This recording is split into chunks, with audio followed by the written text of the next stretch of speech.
So you decided that you want to get a pet tarantula. Well, that is awesome, but now the question remains, do you get an old world? Do you get a new world? What the heck does that even mean? Well, that's what today's video is all about. Today we're going to discuss the differences between old world and new world tarantulas and figure out exactly what works for you as a keeper. One might be loyal and sweet, the other might ride a motorcycle and hurt your credit score. It's up to you to figure out which one works best. So let's jump in.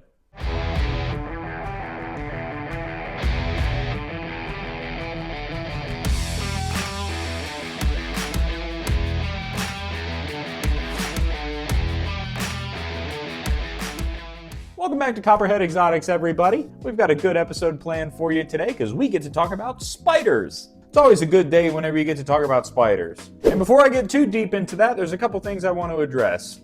One, I am in pajama pants this episode. I live in Florida, and Florida decided that it wanted to be 25 degrees, and that didn't cut it with me. So if it's all right with you guys, which it should be, I'm going to be cozy this episode. And two, I'm holding a snake, even though this is a tarantula video. For two reasons. One, just because I don't want to risk one of my tarantulas falling on camera. And two, Chet is currently on probation, because the last time I had him on camera, he pooped on me. I gotta insert that clip of Michael Jackson being like, doo-doo feces all over the walls. There was doo-doo feces thrown all over the walls. So yes, today I'm going to have Buck in my hand. But without further ado, let's jump into today's topic. So when it comes to picking whether or not an old world or a new world tarantula is something that is right for you, it comes down honestly to what do you want to get out of this experience. New world tarantulas typically are a little bit more tolerable of people. They tend to have a little bit more drab colors, but with the benefit of having lower venom potency, and they make up for it by having urticating hair. Old world tarantulas tend to be a little bit more visually striking, but they're a lot more defensive and have medically significant venom. So if you're a new keeper into the hobby, odds are you're probably going to end up with a new world spider.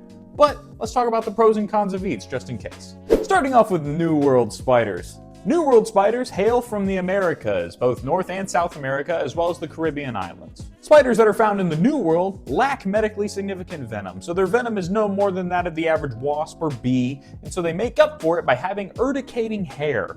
Now, if you watched my video on some of the best beginner tarantulas, you would have seen that I had a little segment about urticating hair, but in case you haven't seen that video, I'll go ahead and detail what those are here. So urticating hair is actually a defense mechanism used by New World spiders to deter predators, which is important since they lack that medically significant venom to do so on its own. And in essence, what this means is that whenever the spider feels agitated or threatened, it'll actually use its hind legs and flick off some of the hair that collects on its abdomen.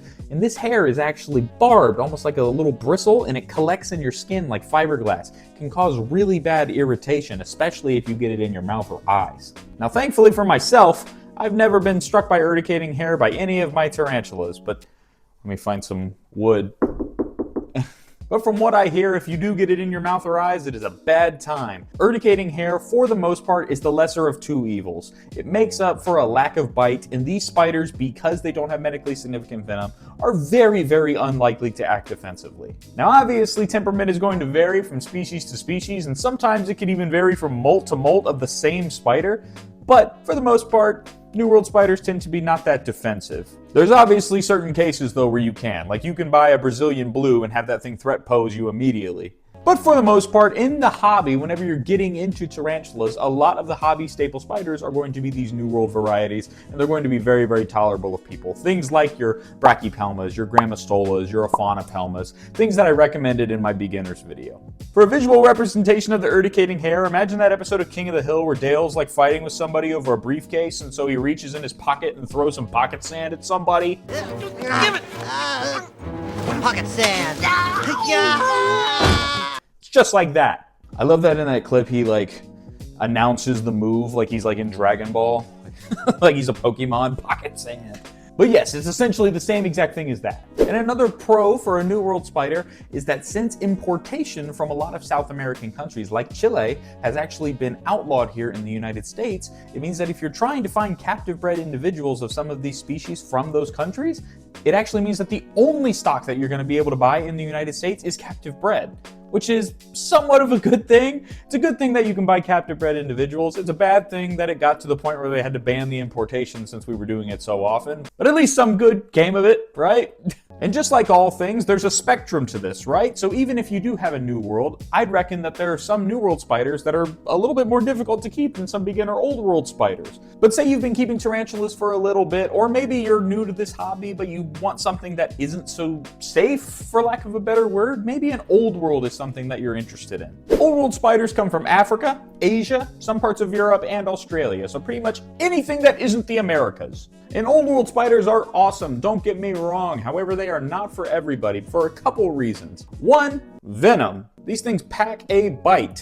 While new world spiders choose to talk about their feelings, old world spiders choose violence immediately. These spiders, because of the conditions that they were brought up in, and because they do not have these itchy little booty hairs that the New World spiders do, they make up for it by having a much stronger bite and a much more defensive disposition. So if you're a brand new keeper and you don't have your rehousings down to a science, Old World spiders are going to be pretty difficult. And also, I neglected to mention, these things are fast, man. Stupidly fast, man. These things are like if Sonic the Hedgehog from Sonic Unleashed just like had the werehog personality and still kept the speed.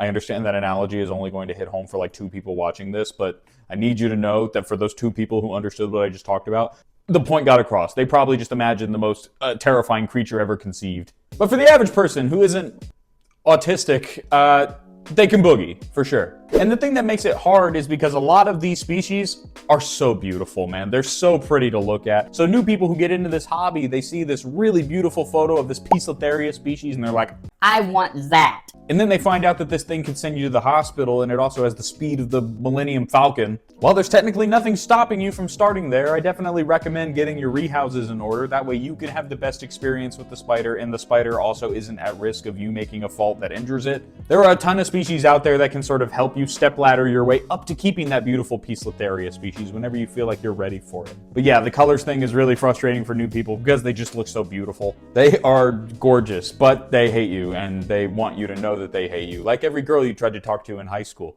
To give you an idea about old world versus new world, you can see I've got a lot of different critters on this rack over here. I've got tarantulas, I got a scorpion, I got a bunch of cool stuff. Only one of these containers is actually an old world spider. That being said though, even though I only have one, I have like the most old world of old world. It's an OBT, which for people who are new, that stands for the orange bitey thing. So yeah, I really set myself up for success.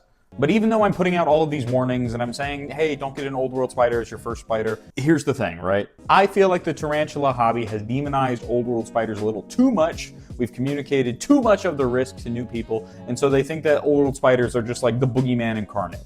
They are not.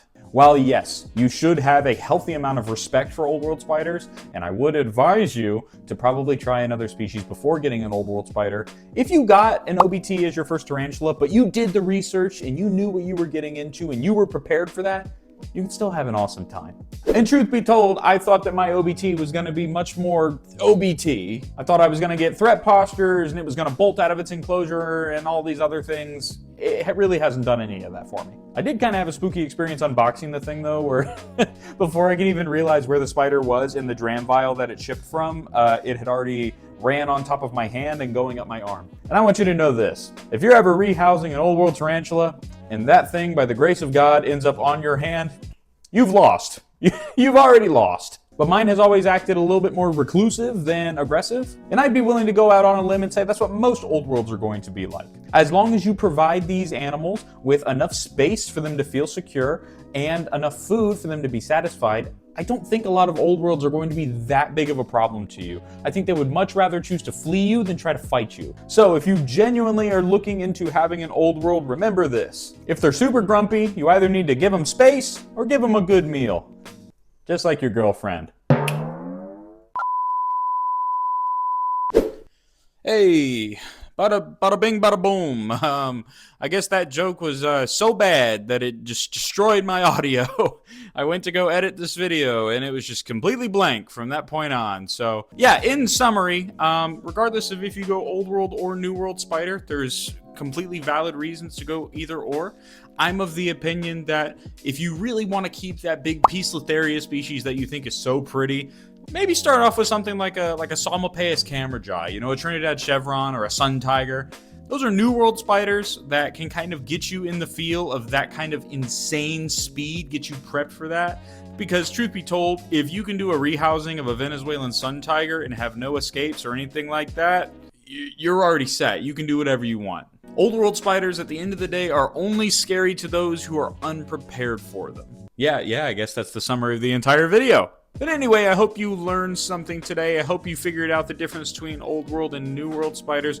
I figured out the difference between having audio and not having audio. And I'll tell you what, not having audio kind of blows. But yeah, if you enjoyed today's video, please leave a like and comment down below. Let me know what your first tarantula was. Was it an old world spider? If so, how was your experience? Let me know down below. And if you liked what I had to say today and you want to hear me yap about other topics, feel free to subscribe so you don't miss my uploads any other time. I upload every Sunday. But yeah, I guess with all the hoopla out the way, it just pip diddly doo. I guess that's the end of the video today. Thank you guys so much for watching. Hopefully all of my audio went in this time around, but I guess I will figure that out very shortly. If you're watching this on your phone or your TV, things went well. But yes, with all that being said, I've got to work tomorrow and I got to start brainstorming the next great idea for you all. So I will see you guys next week. Thank you for watching today's episode and have a good one.